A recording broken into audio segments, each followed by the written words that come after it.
Assalamualaikum warahmatullahi wabarakatuh. Jumpa kembali bersama Anto Channel, channelnya para petani organik seluruh Indonesia. Kawan-kawan sekalian, kali ini saya berkunjung ke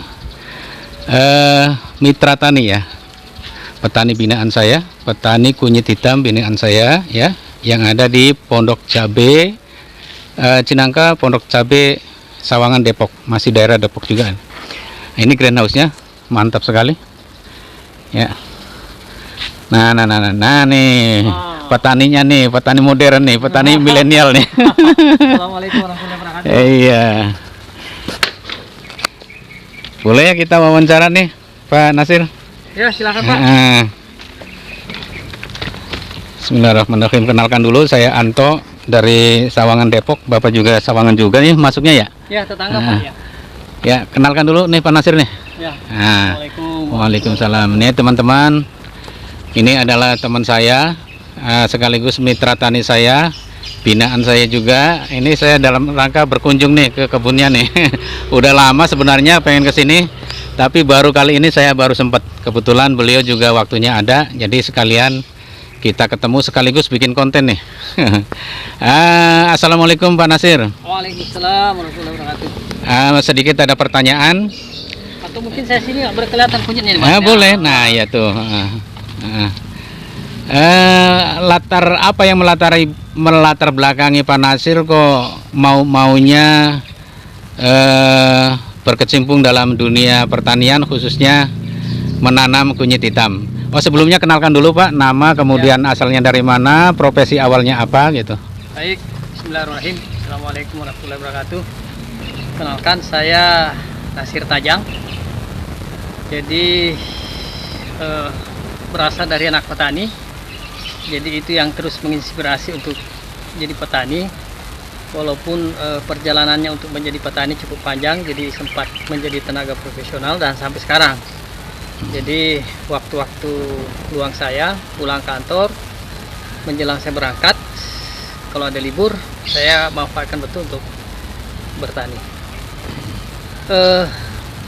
Walaupun saya di dunia kerja, tetap konsep saya memperhatikan petani tetap tinggi, karena saya bisa sekolah karena orang tua saya petani dari hasil pertanian. Dan saya melihat saat ini petani-petani di kampung saya itu sudah sangat susah untuk anaknya sekolah, karena bisa dikatakan perhatian terhadap sektor pertanian sangat lemah. Jadi saya coba mencari terobosan bagaimana caranya agar petani itu bisa menjadi profesi yang menarik, dan tentu juga bisa memberikan penghasilan, dan bahkan bisa menjadi hidupnya sejahtera seperti profesi-profesi lain. Jadi konsep saya bertani di kota. Jadi kenapa bertani di kota? Ya, di kota ini kan polusinya sangat tinggi nih, dan menjadi sumber penyakit juga nih. Kalau udara kotor tentu menjadi, dan kita mengandalkan orang-orang gunung, orang-orang desa melakukan penghijauan, saya pikir sudah nggak pas, karena penduduk terbesar itu ada di kota. Jadi orang kota itu harus bisa berkontribusi untuk menghijaukan kota. Yang kedua, kebetulan di rumah saya nih di pinggir sungai, dan awalnya sih nggak ada yang beli Pak, karena sering longsor. Tapi saya siasati dengan menanam pohon yang besar, akhirnya bagus. Kemudian depan ini saya kasih tanggul, akhirnya ada lahan saya bisa gunakan untuk pertanian. Akhirnya saya hitung-hitung ini bisa sekitar 500 lebih bibit kunyit hitam. Kenapa kunyit hitam? Karena kalau kita bertani di lahan terbatas, kita harus memilih jenis tanaman yang bisa di lahan terbatas, kemudian nilai ekonomisnya tinggi. Karena lahan kita terbatas. Iya, betul. Ya, harus kita nyari tanaman yang nilai ekonomisnya tinggi, dan juga memberikan dampak menjadi kebutuhan orang kota. Kebutuhan orang kota kan tinggi terhadap rempah-rempah, obat herbal. Saya pikir ini menjadi tantangan agar tidak hanya sekedar menanam, tapi juga bisa menjanjikan dari sisi ekonomi. Saya pikir itu Pak beberapa hal kenapa saya jadi petani. Kalau nggak salah profesi yang masih berjalan Bapak sebagai dosen ya atau pengajar ya? Ya, saya juga di samping saya juga bekerja di Basnas. Saya juga hari Sabtu saya juga memanfaatkan untuk ngajar di Universitas Muhammadiyah Jakarta. Tapi sekarang saya minta nonaktif dulu nih Pak. Cuti dulu semester ini untuk Sabtu Minggu ini saya manfaat untuk bertani. Oh iya. Iya. Oh iya. Basnas itu ya? Apa itu? Badan Amil Zakat Nasional. Badan Amil Zakat Nasional. Oh, Basnas. Ya. Oh, di Muhammadiyah lagi cuti nih Sabtu Minggu. Iya. Fokus ke kunyit hitam. Khusus untuk bertani. Aduh, mantep nih. Nah, ini kawan-kawan, greenhouse-nya sudah jadi ya, tapi masih banyak yang kosong. Rencana ini mau nambah lagi bibitnya. Baru saja tadi nambah bibit dari saya ya, berupa rimpang. Ini rimpangnya. Nah, beliau beli 1 kilo nih. Kebetulan ini dapat bibit yang super ini. Yang super. Mantap sekali, usia bibitnya juga ini 15 bulan ya, setahun lebih 3 bulan. Alhamdulillah dapat bibit yang bagus. Hitamnya benar-benar hitam. Nah, ini rencana beliau mau mencoba menyemai sendiri. Kalau kemarin kan beliau ini belinya berupa bibit indukan yang sudah berpohon nih, tuh yang malah dia udah bisa nyeplit sendiri nih. Hasil splitnya tuh sebelah sana tuh. Yang rimbun yang indukan dari saya dulu sudah rimbun, kemudian diseplit lagi. Ini yang dulunya satu nih Pak, saya beli nih. Oh, yang dulu satu ini? Ini satu nih, akhirnya jadi besar begini nih. Iya emang.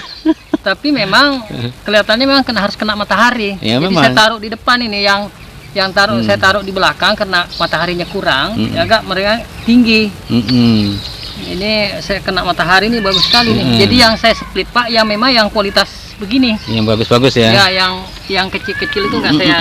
Ya. Split. Ya, ini kalau mau nyeplit ini sudah rimbun seperti ini, udah waktunya diseplit nih. Nah, seperti ini juga nih. Split juga, ya.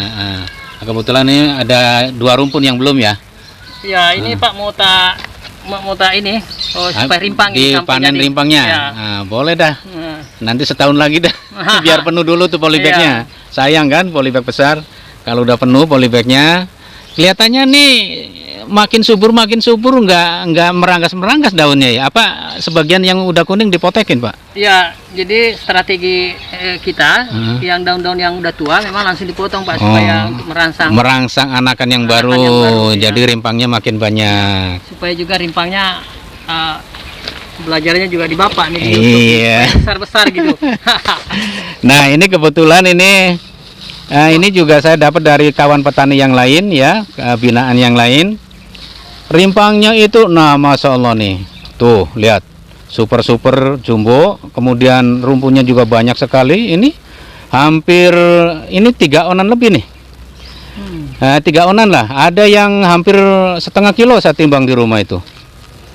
Nah, ini mudah-mudahan kalau usianya makin tua rimpangnya makin banyak seperti ini. Apalagi kalau 2 tahun ya, 2 tahun itu rimpang yang sudah daun yang sudah dormen, udah mati, rimpangnya nggak bakal mati. Dia karena hidup dari anak-anakannya itu nutrisinya. Jadi makin lama makin banyak begitu. Iya. Nah, gitu. Nah, ini rencana mau diisi berapa polybag lagi nih Pak Nasir nih?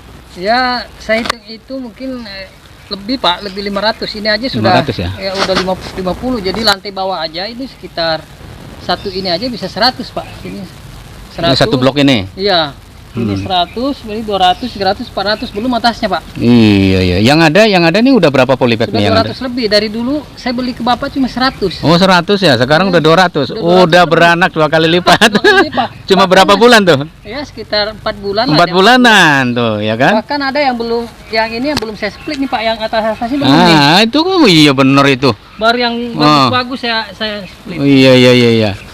Nah, ini pohon apa nih? Pohon mangga ya? Pohon mangga Pak. Jadi kayaknya perlu dikurangi kali daunnya ya, pohon mangga ya. Iya.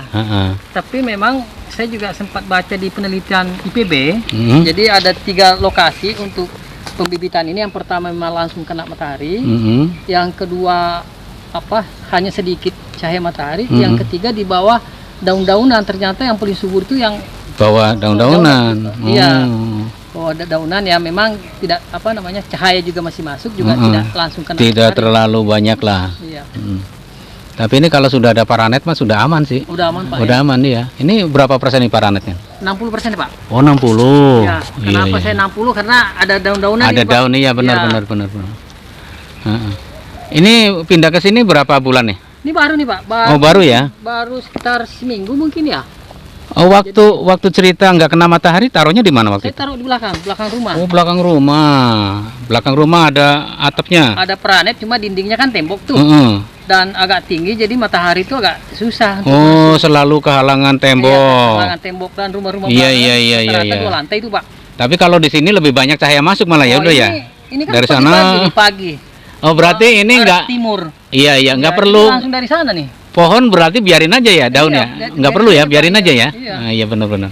Toh kalau dari sebelah sana kan udah ketutup. Iya, sini cahaya masuk, ini masuk, semua masuk cuma dari atas saja. Iya bagus ini. Ini mudah-mudahan ini lebih subur dan lebih merangsang banyak anakan yang baru. Saya lihat ini langsung ini Pak ini beberapa di situ langsung tumbuh. Begitu pindah ke sini ya. Iya. Langsung Padahal baru-baru ya, belum. anakan ya, Iya. ya. Baru seminggu lebih. Seminggu ya, iya. Masuk yang saya split ini Pak ini udah ternyata udah ada yang keluar tuh. Iya. Ya, memang cahaya matahari itu menentukan sekali walaupun nggak sepenuhnya full ya. Memang nggak boleh full matahari semua. Kira-kira 25%, 30% lah. Nah ini cukup lebih lah, sekitar 30%-an dapat kalau dari samping. Iya, Dari samping ya.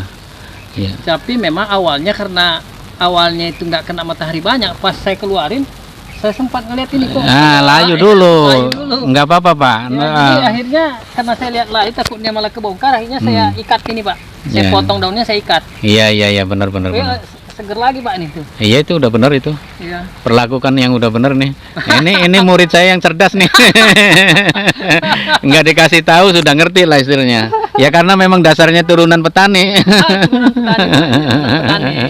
Anak petani yang ke sana juga itu udah cakep-cakep tuh udah. Iya, cakep. Itu.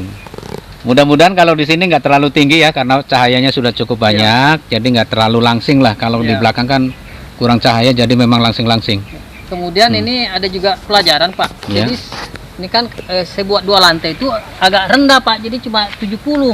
Ternyata yang kurang. Ini Yang kemarin. Yang kemarin. Jadi yang bawah itu tidak kualitasnya Kena matahari. tidak sebagus yang di atas. Yang di atas betul. Akhirnya saya tambahkan jadi 120 jadi biar kena matahari. Ya. Betul, walaupun dia Di bawah, tapi tetap karena tinggi Ya. cahaya masuk. Iya betul. Ini cahaya dari sana, sebelah sini cahaya dari sini. Iya. Jadi cukup lah, udah nggak masalah. Sip. Nah ini bagaimana ini untuk selanjutnya? Ini akan kita ini Pak nih kita semai nih Pak nih. Semai udah paham belum cara? Udah lihat nonton di YouTube Bapak ini. Bisa melalui 2 cara, bisa langsung ke media tanah, bisa langsung pakai apa dikeluarkan tisu, dulu ya. kecambahnya, baru langsung disemai ke polybag. Iya. Cuma saya ada cara yang ketiga belum saya upload. HP-nya nggak tahu kenapa bermasalah nih, diupload ulang nggak mau lagi nih yang ketiga, cara ketiga. Iya. Cara ketiga lebih praktis dan memang itu yang biasa saya lakukan untuk pengiriman barang ke luar kota. Jadi sampai tujuan kecambahnya udah numbuh. Cuma sayang nggak bisa diupload, mungkin harus ganti HP baru kali ini. HP-nya jadul. Saya kira cukup demikian. Ini durasinya sudah kurang lebih 15 menit. Saya ucapkan terima kasih banyak atas penerimaan saya ke sini dari Sawangan ke Pondok Cabe. Mudah-mudahan Pak Nasir bisa mengembangkan kunyit hitam ini secara baik, mungkin harus lebih baik dari saya. Bisa menginspirasi orang. Mudah-mudahan video ini juga bisa menginspirasi teman-teman sekalian. Jadi kita jangan terfokus kepada profesi yang ada, waktu yang luang, waktu yang ada kita manfaatkan untuk bertani, ya kan? Kapan lagi kalau kita nggak mulai dari sekarang mengembangkan pertanian kota lah khususnya ya, pertanian kota. Ya, walaupun dengan lahan sedikit, tetapi kalau dimanfaatkan secara maksimalnya, ini lahan kira-kira ada 50 ya? Oh, ini Tiga lebarnya 3,5 Pak. 3,5 kali sekitar 14. 14. Jadi hampir 50. Iya, kurang lebih 50 lah. 50 muat 500-an lebih nih. Iya, 500. Polybag yang ukuran anu ya, 30-an ya. Ya 30-an Pak. Jadi Ya, rencananya nih untuk bibitan kan nih polybag yang 30, kemudian kalau sudah besar kan bisa di split atau kita pindahkan yang besar untuk kita ambil iya. rimpangnya. Nah, coba kita keliling dulu. Nah, ini hasil splitan Pak Nasir ini udah berapa hari ini, Pak? Saya split hari Minggu Pak. Minggu kemarin ya? Ya, hari Minggu berarti sudah 3 hari. Oh, 3 hari. Ini udah mulai segar ini. Tapi memang pilih saya bibit yang besar-besar Pak, yang bagus. Ya. Semua satu pohon ya? Satu pohon ya semua ya? Iya Pak. Alhamdulillah. Ini udah. Kalau 3 hari segar begini tandanya hidup. Insya Allah hidup. Nah ini Pak, ini baru Pak setelah pindah sini coba lihat nih Pak, nih pada nongol ini. Iya. Besar-besar udah. Iya, padahal baru seminggu ya. Udah tuh, langsung numbuh anakan karena cahayanya cukup. Waktu kemarin di belakang cahayanya kurang, jadi memang kalau cahayanya kurang menghambat untuk keluarnya anakan baru, tunas baru, iya. Ini medianya udah cukup bagus ini. Cukup bagus medianya sesuai dengan anjuran. Nah, tuh pada nongol kan? Baru itu memang begitu Pak. Kalau cahaya cukup, media bagus, itu seminggu tuh udah pada bermunculan. Pada bermunculan, insya Allah. Apalagi kalau sudah berbunga itu tandanya di bawahnya udah ada anakan yang lagi naik. Ini Pak nih yang di belakang ini akhirnya kerdil jadi. Nah, ini contoh yang kerdil kurang cahaya nih. Ini yang kemarin. Nah, ini ada kerdil nih Pak. Ini ada kerdil ya. Nanti dikocor pakai apa ini? Jakaba. Belum mengenal jakaba ya? Belum Pak. Nah, nanti lupa tadi mau saya bawa lah. Nantilah kapan-kapan. Kalau lagi ada waktu lagi. Saya sih stok banyak air jakaba. Kalau yang kerdil-kerdil ini dikocor pakai jakaba, langsung nyusul ke yang lain. Ini Pak, ini agak kerdil nih kemarin pas di sini langsung gede-gede tuh Pak. Nah, tuh. Tuh, bibitnya langsung keluar tuh besar. Nah, ya walaupun awalnya bibitnya itu batangnya hijau, tapi kalau kena matahari ya keluarnya merah. Jadi jangan dipermasalahkan kunyit hitam itu batangnya hijau apa merah. Yang penting rimpangnya hitam, itu namanya kunyit hitam asli. Jangan terpengaruh yang di Jogja itu. Ngomong katanya yang asli batangnya merah. Enggak. Ini merah itu pengaruh ke banyak cahaya matahari. Nah, itu kan yang muncul baru tunasnya merah kalau banyak matahari. Ini belum lama nih kena matahari. Kalau sudah lama merahnya akan merah sekali. Nah, ini awalnya hijau, nanti muncul yang baru, tunas baru bakalan merah seperti ini. Tuh, jadi nggak usah risau dengan warna batang lah ya. Ya. Tanam aja, mau hijau, mau merah, tanam aja. Yang penting rimpangnya hitam gitu aja. Nah, ini contohnya sudah ada nih di tempat teman saya. Nah, sekianlah teman-teman. Mudah-mudahan kunjungan saya kali ini ke tempat teman saya Pak Nasir bisa menjadikan inspirasi kita semuanya ya, dan bisa menjadi penyemangat kita semuanya untuk bertani, khususnya para petani kota. Sekian dulu saya akhiri. Billahi taufiq wal hidayah. Wassalamualaikum warahmatullahi wabarakatuh. Salam petani organik Indonesia. Sukses selalu. Sukses selalu dah.